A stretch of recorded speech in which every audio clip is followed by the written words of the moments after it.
என்னுடைய அதை சரியானபடி அவர் திருத்தி அமைத்தார்.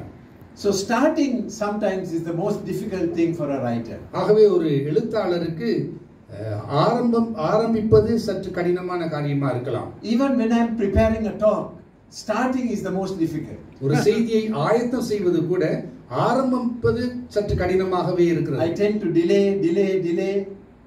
ஆகவே தாமதித்து நான் இருந்தேன். And then the day before wait up all night preparing this talk.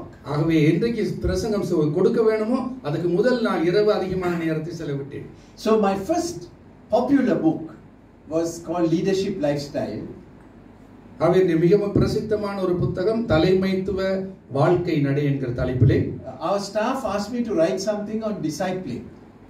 நம்முடைய ஊழியர்கள் கேட்டார்கள் சீசத்துவம் என்கிற தலைப்பிலே எழுதுவீர்களா என்பதாக. And I'm convinced that the best way to teach on topics is to go through a passage that covers that topic.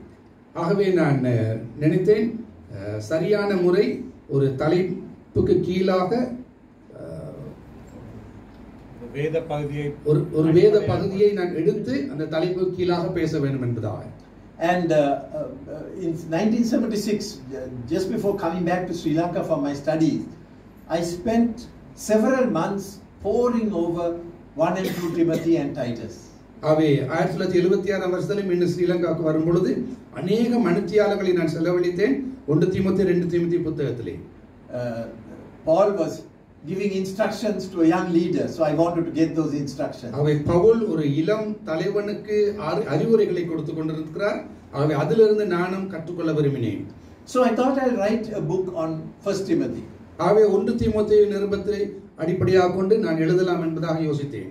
And I wrote I don't know whether the younger people know this, but those days we used to cyclostyle, mimeograph.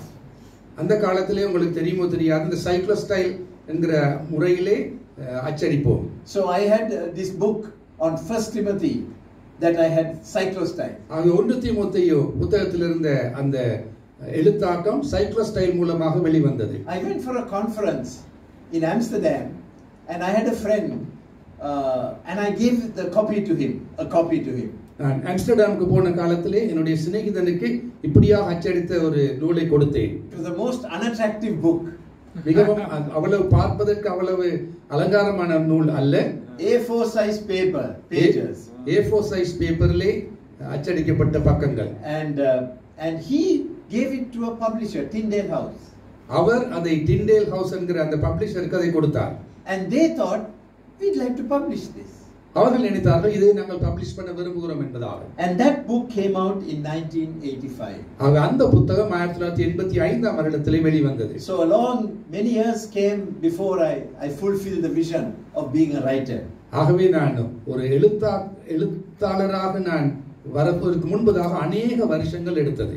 I had been greatly inspired by John Stott as a Bible expositor. அங்கே John start என்கிற வேத வியாக்கியானர் அதிகமாக நான் கவர்ந்தேன். And autobiography of Kenneth Taylor also had inspired me. He's the one who did the Living Bible. Kenneth Taylor என்கிற living Bible எழுதிய அந்த நபரையும் நான் அதிகமாக அவர் எனக்கு கவரத்தக்கவராக இருந்தார். And I found that both of them gave all their earnings from ministry, from writing and speaking, to a foundation. இவர்கள் இருவருமே தங்களுடைய வருமானத்தை ஒரு ஸ்தாபனத்துக்கு அவர்கள் கொடுத்தார்கள். And I thought I will do the same.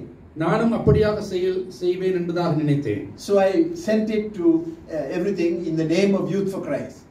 அனைத்தையும் நான் யூத் ஃபார் கிரைஸ்டுக்கு நான் எனக்கு வந்த வருமானத்தை நான் அங்கே கொடுத்தேன். This actually became a great blessing to me. இது எனக்கு பெரிய ஒரு ஆசீர்வாதமாக மாறியது.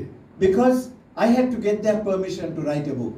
ஏனென்றால் அவர்களுடைய அனுமதியை நான் பெற வேண்டும் புத்தகத்தை எழுதுவதற்கு. I was the national director. ஏனென்றால் நான் நேஷனல் டைரக்டராக இருந்தேன்.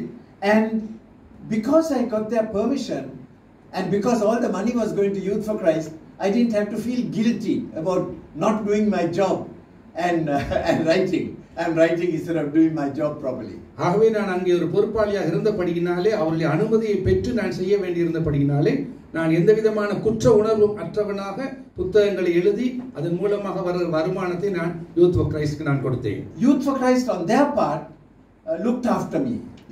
Paid me a Sri Lankan salary, but looked after my study expenses. Youth of Christ ஸ்தாபனத்தார் அவர்கள் என்னையும் என்னுடைய முயற்சிகள் அனைத்தையும் அவர்கள் பாதுகாத்து அவர்கள் பார்த்து கொண்டார்கள். In the first few years, we didn't have such an arrangement. ஆரம்ப சில வருஷங்களிலே இப்படியான ஒரு ஏற்பாடு இருக்கவில்லை.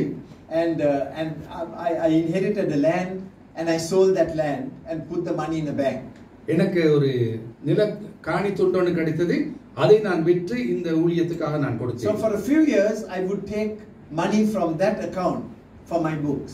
ஆகவே சில வருஷங்களாக அந்த பணத்திலிருந்து நான் எடுத்து இந்த புத்தக வேலைக்கு நான் பாவித்தேன். Then a friend of mine had read one or two of my books and he said, I'd like to arrange for you to get the books you need.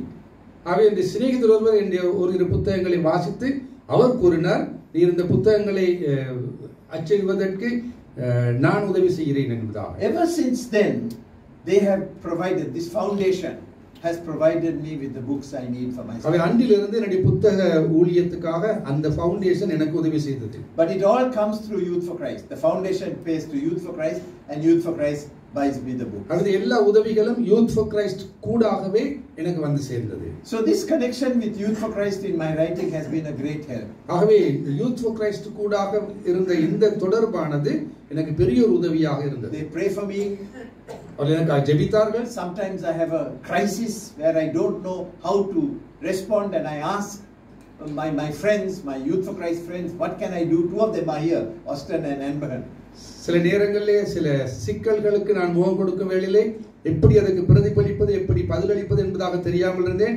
இரண்டு சகோதரர்களும் எங்கள் மத்தியில் இருக்கிறார்கள், அந்த குழுவில் இருந்தவர்கள்.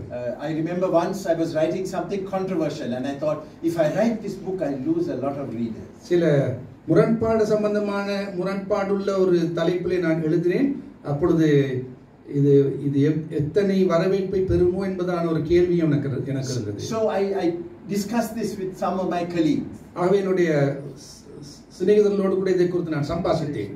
And sure enough they persuaded me to write that, not to run away from this issue. அவர்கள் என்னை ஊக்கப்படுத்தினார்கள், இதிலிருந்து தப்பி செல்ல வேண்டாம், இதை நிச்சயமாக இதில் முன்னெடுத்து செல்லுங்கள் என்பதாக ஊக்கப்படுத்தினார்கள். And sure enough I got a lot of criticism for that. அதை அந்த புத்தகத்தை குறித்து எனக்கு அநேகர் குற்றம் குறைகள் கூறினார்கள். Now let me share some principles I have in my own writing journey. என்னுடைய எழுதுகிற இந்த பயணத்திலே சில காரியங்களை உங்களோடு பகிர்ந்து கொள்ளட்டும். The first one is write only if you have a burden. முதலாவதாக உங்களுக்கு ஒரு பாரம் இருந்தால் மாத்திரமே எழுதுங்கள். A strong sense of a call from God. தேவனிடத்திலிருந்து ஒரு மிகவும் ஒரு உறுதியான ஒரு ஆழ்ந்த ஒரு அழைப்பை நீங்கள் உணர வேண்டும். My books were first written, there was a big challenge to the uniqueness of Christ within our church in Sri Lanka. எங்களுடைய ஸ்ரீலங்காவிலே இயேசு கிறிஸ்துவை குறித்த அவருடைய தனித்துவத்தை குறித்த ஒரு எழுத வேண்டிய ஒரு தேவை ஒன்று இருந்தது. And consequently the people are not taking the gospel to the unreached. ஜனங்கள் ரட்சிக்கப்படாதவர்கள் மத்தியிலே சுவிசேஷத்தை கொண்டு செல்லாதவர்களாக இருந்தார்கள். So the first phase of my writing was on that topic. ஆகவே என்னுடைய முதலாவது ஆரம்ப எழுத்தாக்கத்தின் தலைப்பு இந்த இயேசு கிறிஸ்துவின் தனித்துவத்தை குறித்ததாக இருந்தது. Christ is the only way to